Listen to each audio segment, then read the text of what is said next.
Masih sore, Kiai. Malam.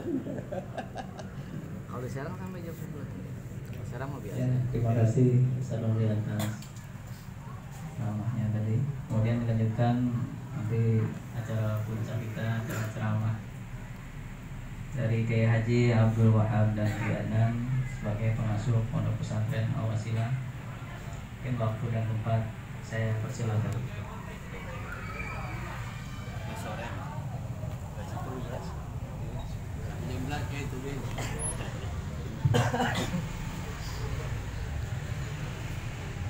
Sudah.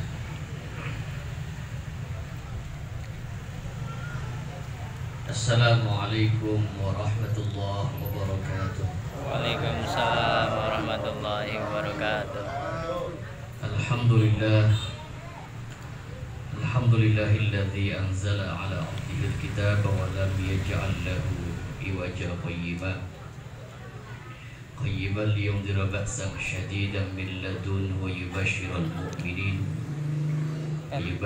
mu'minin alladhina ya'maluna as-solihati anna lahum ajran hasanah. Apa ba'du yang saya muliakan segenap para alim ulama, para kiai, para tamu undangan, para jamaah,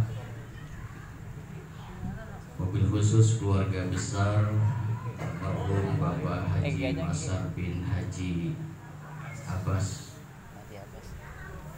Saya teringat 1 tahun yang lalu saya yang mengisi ketika beliau berangkat umroh. Tepat ya, sepertinya 1 tahun. Dan saya yang mengisi dan saya saksi bahwa beliau orang baik. Beliau orang yang soleh dan insya Allah ditempatkan oleh Allah Subhanahu wa Ta'ala di tempat yang mulia. Amin ya rabbal alamin. Puji syukur kita kepada Allah, malam ini kita berkumpul dan mudah-mudahan berkumpulnya kita pada malam hari ini menjadi sebab turunnya rahmat Allah. Amin. Salawat salam sejahtera tidak terlupa kita sanjungkan kepada junjungan baginda Nabi besar kita Muhammad SAW, kepada segenap keluarga, sahabat dan para pengikutnya, dan mudah-mudahan tercurahkan kepada kita selaku umat yang taat serta patuh dan cinta terhadap ajaran dan agamanya. Karena sudah jam 10 kurang 5 menit, jadi saya akan menyampaikan insya Allah 2,5 menit. Ini bapak-bapak kayaknya udah pada gatel pantatnya nih. Memang kalau duduk di majelis ilmu begitu Pak. Padahal duduknya kita di majelis ilmu semacam ini, kita baca doa untuk ahli kubur, kita mendengarkan tausiah agama, itu pahalanya lebih baik daripada ibadah sunnah. Lebih baik daripada ibadah sunnah. Bahkan tempat kita malam hari ini disebut oleh Rasulullah sebagai raudhah, taman daripada taman-taman surga. Para kiai yang saya muliakan, singkat saja, saya hanya akan meneruskan apa yang disampaikan oleh Kiai Romli dari Kronjo, Serang. Dan kebetulan saya sering sekali ke daerah sana, Kronjo, Kresek, Tengger, Tenara, sampai ke Bedeng, sampai ke Kenanga, sampai ke Pasir saya. Alhamdulillah sekarang ketemu sama ininya, tuan rumahnya. Para hadirin, bersyukurlah kita yang dijadikan oleh Allah sebagai umat Muhammad Sallallahu Alaihi Wasallam. Karena umat Muhammad ini adalah umat yang terbaik, umat yang safwatur rahmah, umat yang pertengahan, umat yang punya jaminan semua dimasukkan ke dalam surga. Amin. Kita kenal, saya berangkat ke Palestina. Di Palestina itu ada banyak kuburan Nabi. Saya berziarah ke kuburan Nabi Sulaiman alaihissalam. Nabi Sulaiman alaihissalam itu adalah seorang nabi yang diberikan kekuasaan oleh Allah menjadi raja pemimpin dunia. Bukan hanya pemimpin daerah, tapi pemimpin dunia. Nabi Sulaiman mukjizatnya, hadirin, itu diberikan kekuasaan oleh Allah, mampu menundukkan angin dijadikan sebagai kendaraannya, burung dijadikan prajuritnya, jin juga dijadikan sebagai prajurit-prajuritnya. Dan kelebihan Nabi Sulaiman alaihissalam, mukjizatnya Nabi Sulaiman adalah mampu berbicara dengan binatang. Tapi mukjizat itu sekarang sudah gak ada. Saya berziarah ke tempat diangkatnya Nabi Isa alaihissalam. Di sana dikuasai oleh orang-orang Nasrani, disebut dengan Bethlehem atau Baitul Lahmi, tempat lahirnya Nabi Isa, dekat dengan tempat diangkatnya Nabi Isa alaihissalam ketika akan dibunuh. Nabi Isa alaihissalam di dalam Al-Quran dikatakan, wa ubari'ul akmaha wal abrasa wa uhyal mauta biidnillah. Nabi Sulaiman alaihissalam itu diberikan mukjizat oleh Allah, mampu menyembuhkan orang yang kena penyakit buta. Kalau ada orang buta, langsung didoakan oleh Nabi Isa sembuh seketika. Kalau di Banten mungkin ada debus ya. Nabi Isa itu mampu menyembuhkan orang yang sudah kena penyakit buta dari lahir, bisa disembuhkan oleh Nabi Isa. Dan menyembuhkan orang yang kena penyakit kulit. Dan Nabi Isa mampu menghidupkan orang yang sudah mati. Tapi di belakangnya ada kalimat biidnillah. Semua itu bersumber atas izin Allah subhanahu wa ta'ala. Nabi Ibrahim alaihissalam diberikan mukjizat oleh Allah, tidak mempan dibakar. Nabi Ishak alaihissalam, semua para nabi diberikan mukjizat oleh Allah. Tapi mukjizat para nabi-nabi terdahulu itu tidak bisa kita rasakan hingga saat ini. Tapi mukjizat Nabi besar kita Muhammad sallallahu alaihi wasallam, kalau disebut nama Muhammad kita jawab Pak Allahumma. Pelit-pelitnya manusia adalah yang disebut nama Muhammad dia tidak mau jawab. Itu manusia paling pelit. Mukjizat Nabi Muhammad sallallahu alaihi wasallam bukan sihir, tidak bisa bicara dengan binatang. Bahkan Nabi Muhammad itu adalah seorang nabi yang buta huruf. Maka kita orang Betawi nih, kalau mau Jumatan baca salawatnya gitu ya. Allahumma sholli wa sallim ala sayyidina Muhammadin abdika Nabiil Ummi, seorang nabi yang buta huruf, nggak bisa baca, nggak bisa nulis. Nabi Muhammad itu sudah ditulis di dalam kitab Taurat dan kitab Injil bahwa nanti akan datang seorang nabi akhir zaman. Ciri salah satunya dia tidak mampu membaca dan dia tidak bisa menulis, buta huruf tapi bukan bodoh. Karena ini ciri nabi akhir zaman. Kenapa Nabi Muhammad gak bisa membaca dan gak bisa menulis? Ini fungsinya karena nanti akan diturunkan kepada Rasulullah Muhammad satu kitab yang memuat ribuan kitab, yang memuat jutaan kitab, yang memuat ribuan mushaf. Mushaf dan kitab-kitab terdahulu nanti dimuat oleh kitab yang diturunkan kepada Rasulullah Muhammad yang menjadi mukjizat, yaitu Al-Qur'an. Maka Al-Quran sampai saat ini tidak akan bisa ada yang merusak, betul? Kalau Taurat dirusak banyak, kalau Injil dirusak sudah, Zabur dirusak sudah, tapi Al-Quran tidak akan bisa dirusak sampai kapan? Ila yaumil qiyamah. Kenapa? Allah yang zamin. Kalau kitab-kitab Taurat, kitab Injil, Suhuf Ibrahim, Suhuf Musa tidak dijaga oleh Allah. Tapi kalau Al-Quran, inna nahnu nazzalna dzikra wa inna lahu lahafizun. Aku yang menurunkan Al-Quran, kami yang menurunkan Al-Quran, maka kami yang juga yang akan menjaganya. Hadirin para kiai dimuliakan oleh Allah Subhanahu wa taala.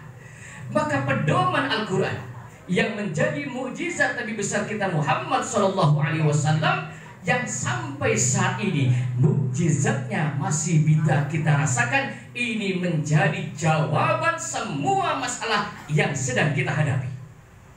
Semua masalah di dalam kehidupan kita, masalah rezeki, masalah kematian, masalah roh, masalah istri, masalah suami, masalah wanita. Bahkan wanita diangkat oleh Allah, namanya dijadikan sebagai nama Al-Quran. Ada surah di dalam Al-Quran namanya surah An-Nisa. Ini melenceng jauh nih. Kalau melihat ilmu nahunya, kalau perempuan itu artinya mar'ah, tapi kalau dijadikan jamak kok bisa An-Nisa. Hadirin yang dimuliakan oleh Allah Subhanahu wa taala. Apapun masalah kita, baik itu masalah kematian, kita ditinggalkan oleh orang-orang yang kita cintai. Bahkan Rasulullah Muhammad SAW terlahir dalam keadaan yatim. Sudah yatim, diasuh, disusui oleh Halimatus Sa'diyah, diasuh oleh ibunya Aminah. Aminahnya usia 6 tahun, Rasulullah Muhammad, ibunda tercintanya, meninggal dunia. Diasuh oleh kakeknya usia 8 tahun, kakeknya meninggal dunia. Diasuh oleh pamannya yang namanya Abu Thalib. Rasulullah Muhammad terlahir dalam keadaan yatim. Muncul pertanyaan, kenapa Rasulullah Muhammad dilahirkan dalam keadaan yatim? Usia 6 tahun ibunya meninggal dunia, usia 8 tahun kakeknya meninggal dunia. Ketika beliau sedang berjuang menghadapi orang-orang kafir Quraisy, paman yang menjadi backingnya meninggal dunia. Lalu beliau diisra dan dimi'rajkan oleh Allah Subhanahu wa ta'ala. Fungsinya apa? Yang pertama, kenapa Nabi harus yatim? Karena supaya menjadi orang yang kokoh. Orang yang yatim mampu berjuang dan hidup biasa mandiri. Berbeda dengan orang yang tidak yatim. Usia 6 tahun, ibundanya meninggal dunia, sudah tidak mendapatkan kasih sayang seorang ibu, menjadi orang yang lebih mandiri lagi. Fungsi yang kedua, kenapa Rasulullah Muhammad, orang-orang yang di sekelilingnya diwafatkan oleh Allah Subhanahu wa ta'ala? Karena Allah nggak mau kalau Rasulullah Muhammad akhlaknya dididik oleh akhlak manusia sekitar. Hadirin, kita tahu Rasulullah Muhammad terlahir di tengah masyarakat yang jahiliyah, masyarakat yang bodoh, masyarakat penyembah berhala, tapi mampu membawa syariat ajaran agama Allah Subhanahu wa ta'ala sampai ke Kembangan Utara ini. Betul? Lewat apa? Lewat Al-Qur'an. Ini udah 2 menit setengah nih. Tapi ini penting, dia penting. Artinya saya akan menghibur keluarga yang ditinggalkan. Jangan bersedih orang yang ditinggalkan wafat oleh orang tuanya, karena Al-Quran menjawab semua ini. Amin. Insya Allah saya akan ceramah sampai jam 2 di sini, insya Allah. Sanggup nggak sampai jam 2? Lu sanggup, gua pulang. Sanggup ditinggal. Gua wayang golek apa? Ibu bapak para kiai dimuliakan oleh Allah. Nabi Muhammad adalah seorang nabi yang ummi. Sedikit lagi, biar kita kalau ngerti ke masjid, oh berarti baca Allahumma salli wa sallim ala sayyidina Muhammad abdika wa rasulika nabiyil ummi. Nabi Muhammad gak bisa baca, gak bisa nulis. Ustadz, sampai kapan Nabi mah gak mau belajar? Dibelajari juga gak akan bisa. Nabinya gak bisa baca, gak bisa nulis, tapi ayat yang pertama perintah diturunkan kepada Rasulullah Muhammad bunyinya Iqra, bacalah. Ini kan bikin bingung, betul? Maka ketika malaikat Jibril turun di Gua Hira, Iqra ya Muhammad, Nabi jawab apa? Ma'ana biqari, saya nggak bisa baca. Iqra ya Muhammad, ma'ana biqari, saya nggak bisa baca. Iqra ya Muhammad, ma'ana biqari, saya nggak bisa baca. Lalu malaikat Jibril mendekat dada Rasulullah Muhammad, Al-Quran dimasukkan ke dalam dada Rasulullah Muhammad Sallallahu Alaihi Wasallam. Kenapa sih Rasulullah Muhammad gak bisa baca? Disebut dengan Nabiil Ummi. Karena Allah pengen agar Al-Quran ini orisinil. Al-Quran ini memang kalamullah, bukan bikinan Muhammad. Kalau Muhammad bisa baca, Muhammad pintar nulis, Muhammad pintar baca, begitu Al-Quran turun, orangnya ngomong apa? Pasti bikinan Muhammad. Maka Allah katakan di dalam Al-Quran, walau anna al-Qur'ana min indi ghairillah lawajaduhu fihi ikhtilafan katsira. Kalau kamu tidak percaya bahwa Al-Quran dari sisi Allah dan engkau berkata bahwa Al-Quran bikinan Muhammad, seandainya Al-Quran bukan dari sisi yang Maha Esa, yang luar biasa, bukan dari sisi Allah, niscaya di dalam Al-Quran banyak perdebatan, banyak pertentangan yang kita temukan. Hadirin yang dimuliakan oleh Allah. Yang kedua, ini pantatnya udah pada goyang-goyang belum nih? Ini ilmu nih. Kalau kuliah lama, saya alhamdulillah lulusan PTIQ, Perguruan Tinggi Ilmu Al-Quran. Nah, jadi kalau untuk tafsir Quran insya Allah. Tapi kalau untuk usul fikih itu jagonya kakak saya. Beliau menjadi dekan di Universitas Sultan Hasanuddin Serang, Banten. Itu kakak saya, kakak kandung saya, namanya Dr. Ahmad Sanusi LCMA. Beliau lulusan Jordania. Hanya satu negara. Kalau saya lulusan Jordan, lulusan Mesir, lulusan Palestina, dan saya lulusan Israel. Nggak sombong, ini mah beneran. Israel saya tahu. Israel itu tempatnya para nabi. Tapi di sana kalau kita ke Israel, masya Allah, kita lihat orang-orang Israel itu pakainya sempak doang. Pakai sempak, pakai kutang kelihatan. Saya di sana merem matanya, saya buka dikit doang. Ya, itu negaranya para nabi. Hadirin yang dimuliakan oleh Allah Subhanahu wa Ta'ala. Apa makna ummi yang kedua? Ini yang penting, ini yang penting. Makna ummi yang kedua, ummi bermakna ibu. Betul? Apa maksudnya ummi? Maksudnya ummi yang kedua bahwa Rasulullah Muhammad mempunyai sifat kasih sayang kepada umatnya, bahkan rahmatan lil.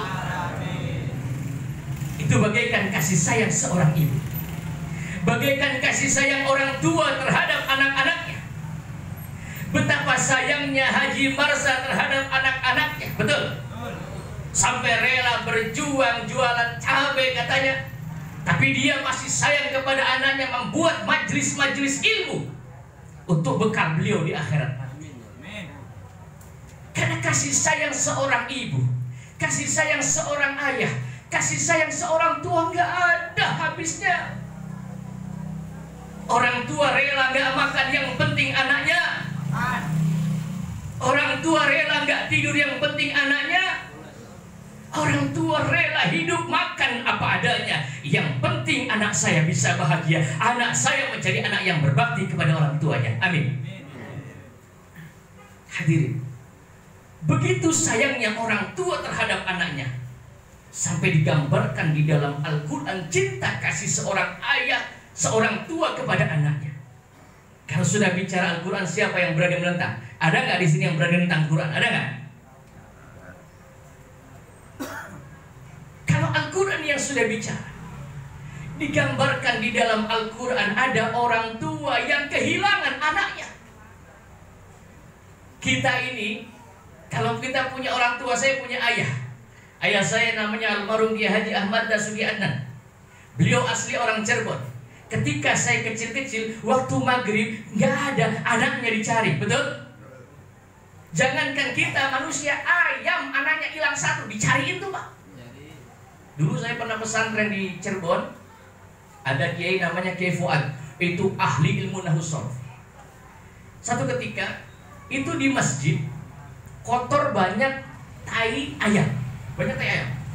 Blok lagi mau sholat kiainya ada tai ayam. Kiai marah, ngamuk. Sehingga kiai mengumpulkan para santri, hei santri-santri semua kumpul di masjid. Kumpul semua. Kiainya ngomong, pokoknya mulai saat ini, detik ini, kalau ada ayam masuk ke masjid, halal hukumnya untuk disembelih. Karena takut berak. Begitu kiai pulang, santri bubar, ayam di luar digiring ke dalam. Hush. Begitu ke dalam, keok, banyak dapat. Orang tuanya ayam aja nyariin anaknya. Begitupun dengan emak bapak kita, orang tua kita, nggak ada yang pengen anaknya kebelangsa. Betul apa betul? Contoh Nabi Ibrahim. Nabi Ibrahim alaihissalam itu kurang apa? Saya berziarah ke kuburan Nabi Ibrahim alaihissalam. Mudah-mudahan nih bapak-bapak yang kumpul malam hari ini kita bisa berziarah ke kuburan Nabi Ibrahim. Amin. Kalau Mekah Al-Mukarramah itu Ka'bah yang bangun Nabi Ibrahim. Yang menemukan sumur Zam-Zam itu Ibu Hajar. Yang nginjek tanahnya itu Nabi Ismail. Tapi Nabi Ibrahim ketika pulang ke Palestina membangun masjid yang satu lagi, namanya Masjidil Aqsa. Maka Rasulullah Muhammad ketika Isra wal Mi'raj dari Masjidil Haram ke Masjidil, dua masjid ini yang bangun kakek buyutnya. Siapa kakek buyutnya? Ibrahim alaihis Muhammad bin Abdullah bin Abdul Muttalib bin Hashim bin Abdi Manaf bin Qusay bin Lu'ay bin Ghalib bin Kilab bin Fihar bin Ilyas bin Ma'adi bin Adnan bin Ismail bin Ibrahim alaihis. Sallu ala Nabi Muhammad. Sallu ala Nabi Muhammad. Jam 2 sampai pagi nggak kelar bahas ini, bener? Nggak kelar. Ini ilmu. Jadi kita pulang nanti ke rumah, insya Allah pulang kita dapat ilmu manfaat. Amin. Ya Rabbal. Nabi Ibrahim kurang apa hebatnya? Masya Allah. Kaya menjadi kekasih Allah yang membangun rumah Allah. Inna awwala baiti wudi'a linnasi lalladzi bi Makkah. Tapi apa ketika Nabiullah Ibrahim berdoa? Doanya apa? Rabbi habli minas salihin. Amin. Nabi Ibrahim doa siang malam minta kepada Allah. Apa permintaannya? Rabbi habli minas salihin. Ya Allah, jadikanlah kami, jadikanlah keturunan kami, anak cucu kami, buyut-buyut kami menjadi orang-orang yang soleh dan solehah. Amin. Harapan orang tua tidak ada yang macam-macam. Harapan orang tua cuma berharap, tong ntar kalau bapak mati lo doain bapak ya. Tong lu kalau bapak mati doain bapak. Bapakmu rela berjuang, rela berkorban, rela mengorbankan segalanya untuk anak-anaknya. Terlalu kalau seorang anak tidak mau mendoakan kepada orang tuanya. Betul? Sehingga di dalam Al-Quran digambarkan ada orang tua yang mencari anaknya, nggak ketemu sama anaknya. Orang tuanya di dalam surga, anak-anaknya nggak tahu ngebelangsak kemana. Ada yang di Sain Air, ada yang di jembatan besi, nggak tahu di mana lagi dah. Ini orang tua nangis, ya Allah, aku pengen ketemu sama anak-anakku ini, ya Allah. Aku ingin dipertemukan dengan orang-orang yang ketika aku hidup, ya Allah. Aku kangen dengan anak-anakku, ya Allah. Ketika di dunia kami kumpul bersama, saya berjuang demi anak dan keluarga saya. Sekarang di akhirat, kenapa kami berpisah, ya Allah? Ini orang tua nangis pengen ketemu sama anak cucunya. Maka Al-Quran menggambarkan wa alaysa lil insan illa ma sa'a. Nih, amalan manusia itu nggak bisa dibantu oleh amalan manusia lainnya. Ini ayat dibantu dengan kalimat orang tua yang berdoa kepada Allah, mengharap kepada Allah Subhanahu wa Ta'ala dipertemukan dengan anak-anaknya, maka kabulkan oleh Allah. Allah berfirman, apa kata Allah? Walladzina amanu wattaba'ashum dzurriyyatuhum biimanin alhaqna bihim dzurriyyatahum. Sesungguhnya orang-orang yang beriman serta mereka keluarga orang-orang yang beriman, serta mereka yang cinta kepada orang-orang yang beriman, kita yang berkumpul dengan orang-orang yang beriman, maka seluruh amalnya akan aku sambungkan kepada mereka walaupun mereka sudah meninggal dunia. Amin. Begitupun dengan kita yang berkumpul malam hari ini, putra-putranya, mantu-mantunya, ya, berdoa membacakan Al-Quran, pasti disampaikan oleh Allah. Amin. Disampaikan oleh Allah pasti. Jadi berbahagia Haji Marsa ini yang sudah punya anak mau berkorban, menyedekahkan hartanya, dikeluarkan fidyahnya, betul? Mengkumpulkan ulama, kumpul ngaji di sini, orang tua senyum di sana. Amin. Apakah orang yang mati-mati begitu saja? Tidak. Kalau orang meninggal dunia itu meninggal hanya jasad dunianya saja. Meninggal jasad dunianya. Begitu masuk dalam kubur, Allah berikan jasad yang baru yang tidak memerlukan ruang dan waktu. Dia bisa datang ke rumah? Pasti. Dia bisa datang kemana saja? Pasti. Allah berikan jasad yang baru yang tidak memerlukan ruang dan waktu. Mereka hidup di sisi Allah. Bal ahyaun 'inda rabbihim yurzakun. Mereka beriman, mereka hidup di sisi Allah Subhanahu wa ta'ala. Pesan saya terakhir, bahagiakan orang tua kita dengan amalan-amalan soleh kita, dengan amalan-amalan baik kita sebagai rasa sayang kita kepada orang tua kita.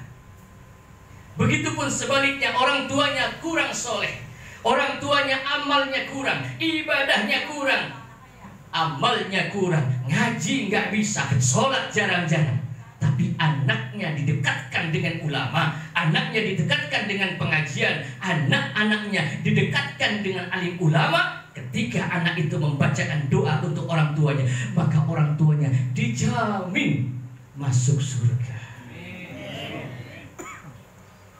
Hadirin yang dimuliakan oleh Allah Subhanahu wa ta'ala. Maka mari malam ini dengan ikhlas kita mendoakan Pak Haji Marsa bin Haji Abbas. Saya sebagai saksinya ketika beliau berangkat umrah tahun kemarin, dan saya yang berdoa. Mudah-mudahan ya, malam ini adalah malam yang ke-40 harinya beliau ditempatkan oleh Allah di tempatnya yang mulia.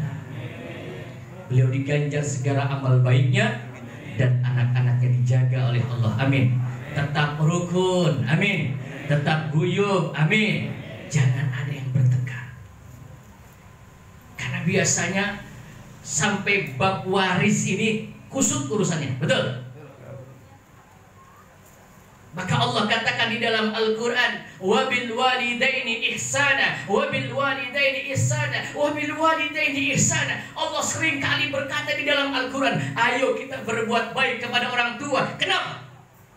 Sebab nanti di akhir zaman akan banyak anak yang menuntut kepada orang tuanya.